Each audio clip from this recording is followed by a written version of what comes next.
Hello, Nick. Hi! Welcome everyone to Dana House Baking Show with Nick and Steven. This first episode, I'm going to show you how to mass produce some random cookies because that's what I do best. So first step, wash your hands. Notice this giant thing of hand soap we have. Dana House, we're very prepared. Got the whole process down. Actually, I don't. I've never read that thing all the way through. It looks really complicated. Alright, so the first thing you want to do when you're making your cookies is get your butter out beforehand so that it can soften. If you're like me, you're going to forget and then you can just do it in the microwave. You'll want to do it in short increments because if you do it for too long, then your butter will melt and then that's nasty. You'll also want to get your eggs out beforehand. It just works a little better if your eggs are room temperature. But if you're like me, you've already forgotten. So. Oh. You want to be very, very careful with your eggs. The next thing you'll want to do is preheat your oven. The first step is you're gonna mix the butter, white sugar, and brown sugar. So you're gonna find a bowl, 1 cup butter, which is 2 sticks, 1 cup white sugar, and 1 cup brown sugar. 1, 1, 1? 1, 1, 1. Yeah. It is really helpful if you want to cook efficiently to have all your ingredients and all the amounts all laid out beforehand. So we have white sugar here, some brown sugar. Look at that, beautiful. Some more brown sugar.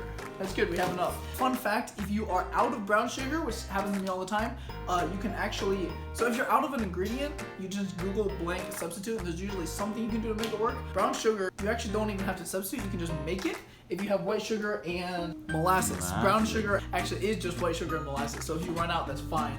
You can just mix it together and then use it, and it's the exact same thing. But we actually happen to have it. Wow, amazing. What kind of utensil do you want to use? Utensil. What? Cooking utensil. Or like, how are you gonna mix your stuff? How are you gonna mix your stuff? I like to use a wooden spoon because it's nice and sturdy. You can also do this with it and then drop it. Alright, so with sugar, you can just kind of scoop it. So we got our half cup here. Just happened to be in the thing already. Kind of shake it out. It's about even. Yeah, close enough. How many halves make one? 2. Yeah, I knew that. So 1, 1, 1. Okay. 1, 1, 1. So 1, 1, 1. But then there's 2. Oh, there's 2 sticks of 2 butter. sticks of butter. A That stick makes is half 1. a cup. Oh, 1 cup. So now with the brown sugar, we'll want to make sure it's packed because usually in the recipe when it says 1 cup brown sugar, it means 1 cup of packed brown sugar. Because sugar just kind of like it all falls together, but brown sugar, like in its natural state versus packed, it's a big difference. So we'll want to get. Where Derek would say, "Is the brown sugar going?" Because you gotta make sure it's packed. Shout out to Derek Huang. Wait, he actually said that? You know. Hi Mario. Oh, it's fine. Alright, so now So I've we got packed our it packed more or less. half cup. And Oh wow. That shape. yeah, it's really kind of cool. It's like a giant coin or something. You want to make sure that you're very, very neat and don't spill anything as you bake. Just kidding, that's impossible. Just make sure you clean it up at the end.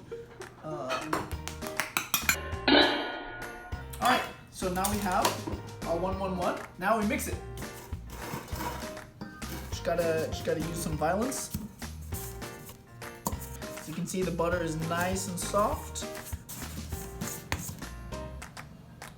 Alright, so we've mixed our butter, sugar, and sugar.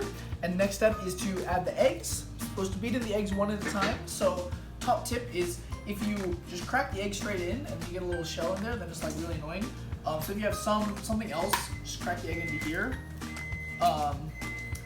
And then you can just make sure there's no shell, it's easier to take it out. And then from here, you just pour it.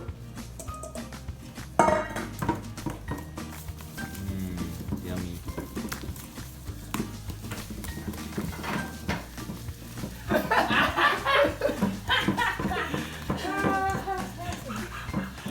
Alright, so the next egg, do the same thing.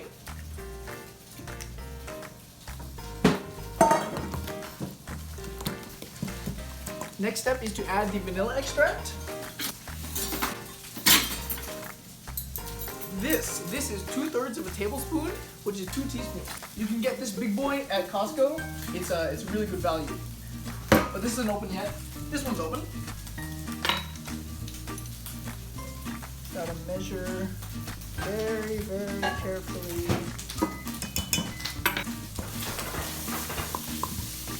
One teaspoon of baking soda, dissolved in a little hot water. Baking soda comes in the box. Baking powder is in like the round thing.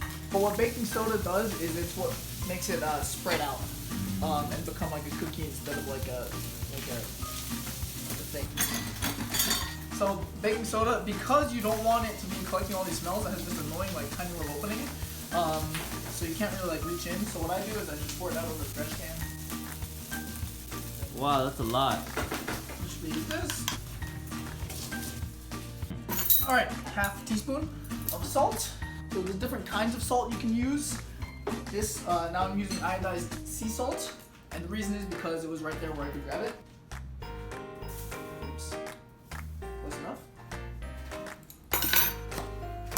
Mix all that in. Next, we're going to add 3 cups of all-purpose flour, 2 cups of semi-sweet chocolate chips, and then 1 cup of chopped walnuts. Except without the walnuts because that's too expensive. Alright, so flour, 3 cups. Let me get a cup. This is a 3/4 cup. 2/3 cup. Where's the cup? Cup, nice.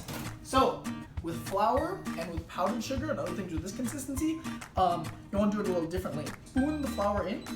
It's called the spoon and level technique because you spoon and then you level.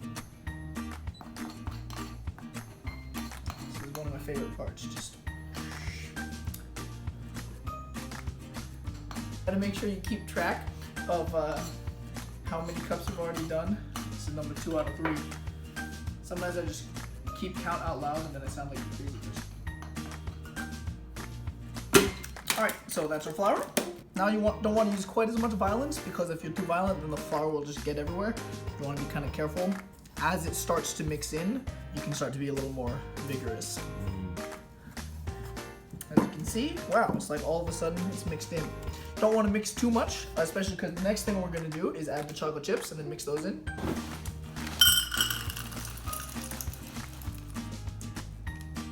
Is that 1 cup? That's 1 cup. And this is 2. Oh, perfect. Exactly the right amount. Add a little extra. Oh wow. Wow, I'm amazing. Usually there'll be it'll seem like too many, but there's no such thing as too many chocolate chips. Now what you want to do is put the dough in the fridge for a few hours so it can chill, but we don't have time for that right now, so we'll just put everything on our baking sheets and throw it in the oven.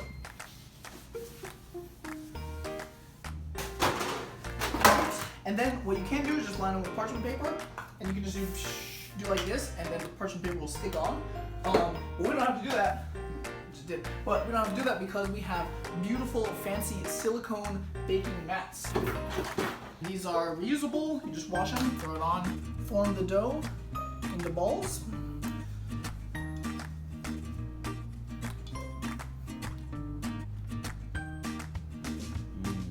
So I'm just gonna pop this in the fridge for now so that it can chill while these ones are in the oven.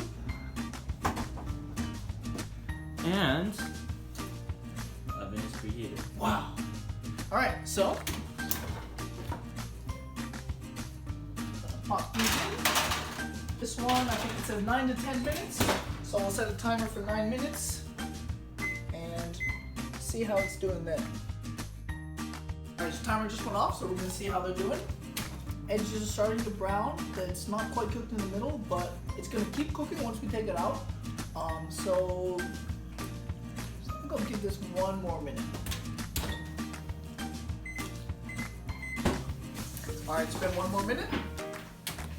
And yeah, that looks ready.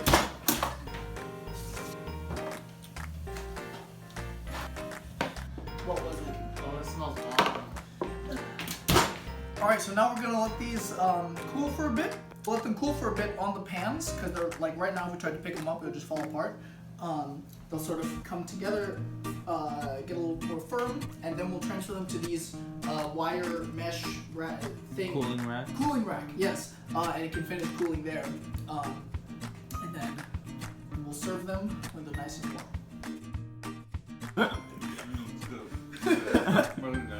These cookies are great. Are these for a game? They are. These are great cookies. This is weird about them. They're soft in the middle and crunchy on the outside.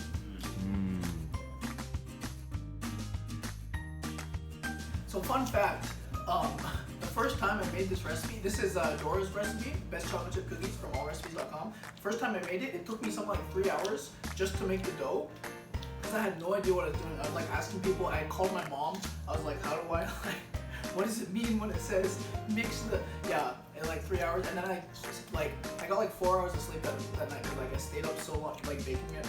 But then the next morning, I was just so happy because it was just such an amazing experience. That was my first time baking, and it was just like so amazing. Yeah.